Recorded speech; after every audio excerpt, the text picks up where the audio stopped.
Hello friends, today we will talk about what happens after death. Is it a useful subject to talk about the happenings after death? We are alive now. All of us have to go through the death process one day. There is no way to escape. Then why should we talk about death? Let's enjoy our life now. So why should we talk? It's a complete waste of time.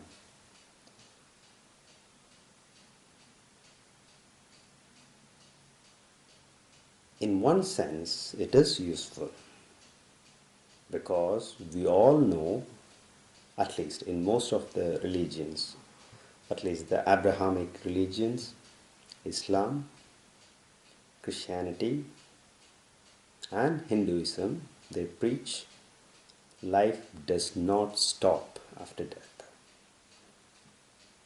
Quran says, after death, to us we, or let's say you will be returned. That means the soul goes to God. And in the Holy Bible,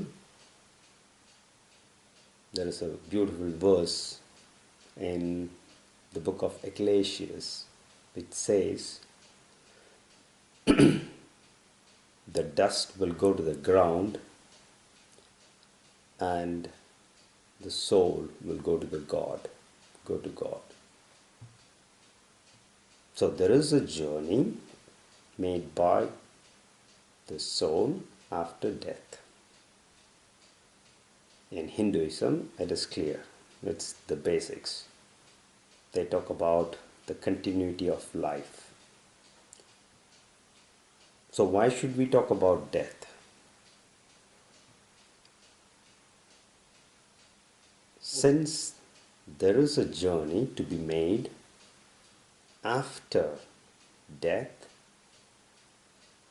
maybe not, we need not go deeper, but we need to understand the basics of death process. Many religions claim that don't do anything. By the time you die, you will go to God. Full stop. Wrong. It is true in the sense, if you follow what is said in that religion, whatever religion it might be, if you follow the book, the holy book, properly, yes, then you will go to God after death. Which means, if you be good, do good, help others, do charity, have humility, whatever is written in that particular religion, it could be Hinduism, Christianity, or Islam, you follow 100% what is written in that book, then at the end of your life, you will go to God. You will definitely, because Christianity says that, Islam says that, even in Bhagavad Gita, Krishna says to Arjuna, whatever you wish at the end of your life, you will attain it. Or let's say when you are in your deathbed, whatever one wishes to have, he will attain that. So definitely there is a way to reach to God. But you should have followed what is written in the book. Without following those things, there is no chance. Now, today I will talk briefly about the process, and for the same I will take a story from Hinduism as a reference. to explain the process in a step-by-step manner. In the Mahabharata, the last few chapters describe the death of the Pandavas. Pandavas, Yudhishthira, Arjuna, Bhima, Nahula, Sahadeva, and they had Draupadi. So we are talking about 6 characters. First, Mahabharata is not a storybook. It's not a book which is written to make movies. No, people call it as an epic without understanding the basic concepts of Mahabharata. Pandavas. Okay, just to give you an idea, Mahabharata, the great Mahabharata war, is describing the battle between good and evil happening in a human body. Basics. This is the key thing. If not, you can use Mahabharata as a comic book or as a novel. We call it as an epic. Yes, okay. But why is that religious? Because we are using the name Krishna? No.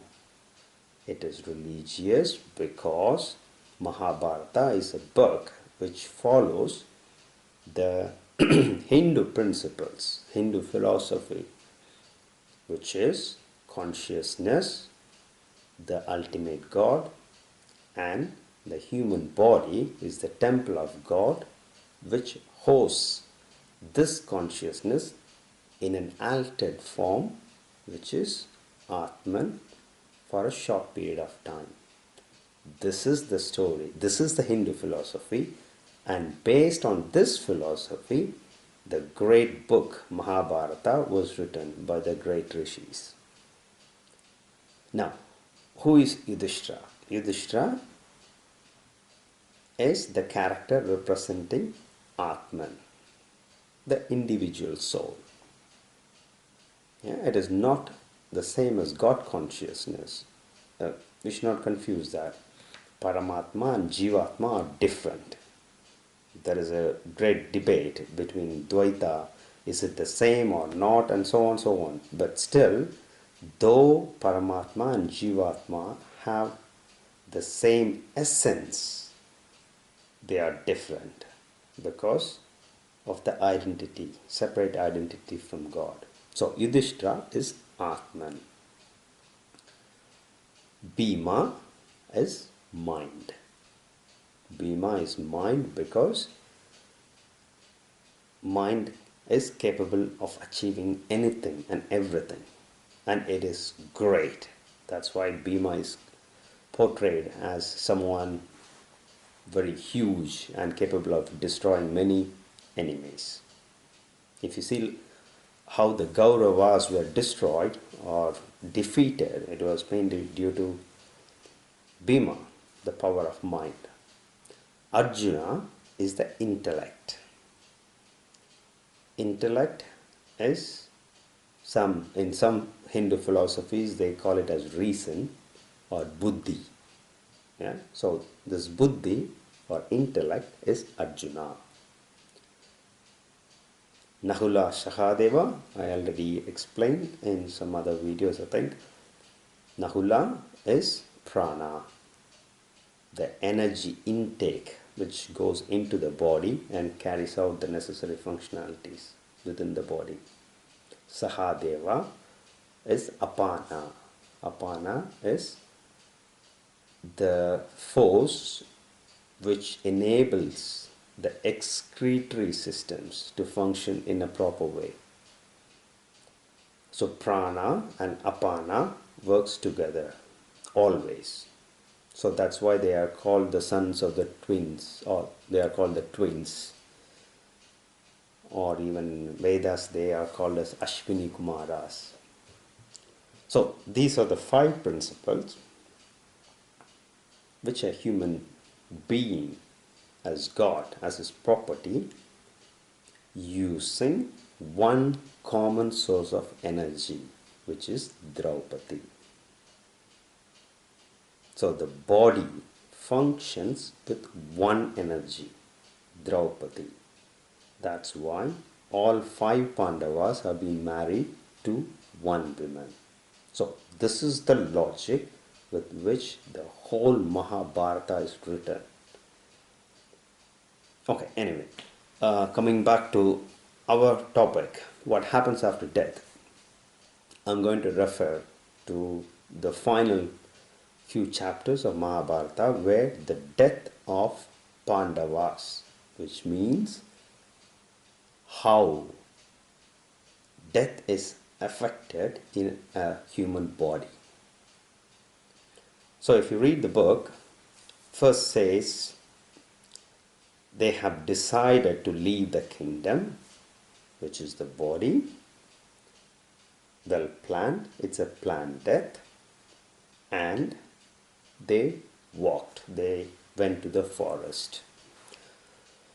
The first one to die was Draupadi. That means the body energy will be lost. The energy with which we move our hands, even to open our eyes, you need energy. This is the energy. It is one energy which runs across the whole body. This energy will be lost. So the Pandavas left her and they walked past. The next one to die was Sahadevan. The excretory system fails in a human body. So if the excretory system fails in a very old person, that means his life is almost coming to an end. And then who fails is Nakula. This is the prana, inhaling energy as breath. Also one of the vayus that fails. So I'm not talking about the book Mahabharata from a philosophical point of view. You can refer this to the medical systems nowadays. This is science. This is how a person dies. Though it is not detailed step by step nowadays, sorry, the signs are very clear. Yeah, what happens when a person is dying? These are the signs. These signs are translated in an epic format in Mahabharata. So whenever one of these Pandavas or Draupadi dies in Mahabharata, Bhima always asks a question to Yudhishthira. Why is Draupadi dying? Why is Nahulan dying? Why is Sahadevan dying? That symbolizes there is a questioning from the mind to the soul. Or in other words, there is a question raised by the mind. Why did I lose that? So the mind always questions. That is the nature of mind. And then Arjuna dies. Arjuna is intellect or reasoning capability is gone. That means you do not know what you do, you do not know what you see. What is reasoning? Reasoning is the ability to discriminate between good and bad. Or if you see a rope, it is with your reasoning capability that you see that as a rope and not as a snake, for example. So when this reasoning capacity is gone, then there is no way to discriminate things. So that is gone. People tend to sometimes fear. Sometimes old people, they cry, yeah, for unknown reasons when during their deathbed, in their deathbed. So it is because the intellect is gone. They see something, they do not know how to discriminate. Then dies Bhima. Bhima, the mind, also dies. Gone. Can you imagine you being there without your intellect, without your mind, without your body energy, and without your body? This is where you will be at the time of death. Who is left alone is the soul, Atman. This is the only thing left. Now, Atman is not the physical body. Physical body is gone. Atman, or in some cases you can also call it as a Linga Sharira. In Tantric or Saiva group, people call it as Linga Sharira, or astral body is another name. This is the thing which goes away from the physical body. And in the Mahabharata, there is also a story of a dog who goes along with Yudhishthira, and Indra comes there with a celestial car asking Indra to get in, leaving the dog. And Indra says, no, this dog has been following me and I don't want to abandon it. And Indra tries to convince Yudhishthira, saying that, look, we are going to heaven and dogs are not allowed. So just leave it. You're not going to do any harm. And Yudhishthira says, no, it is not good to leave anyone who has come to me asking for shelter or help. So I'm not going to leave this dog. And the dog turns into Dharma, or the god of righteousness. That means this is the reason why we say only the good and bad deeds of people will go with someone when they die. Nothing else. Be it good deeds or bad deeds, it will follow. And then, now the journey of Yudhishthira continues. Indra says, okay, get in, let's go. The first step where he is taken, where Yudhishthira is taken to, is where Duryodhana was. That is the place where Duryodhana was there, and Yudhishthira was shown Duryodhana, and Yudhishthira was mad because he said, no, I don't want to see this place, this person again. Because of this person, I made a big war with everyone. And do you tell me that this is heaven? And Indra says, yeah, but try to forget this. And Narada also tries to convince him, forget about that. This is the place where you should leave all those things. Look, he is there. He did his job, his duty on earth. So he is here. And Yudhishthira says, no, I don't want to see him. But on the other hand, I don't want to leave my brothers and Draupadi. Wherever they are, please take me there. And then Indra takes him to the real heaven,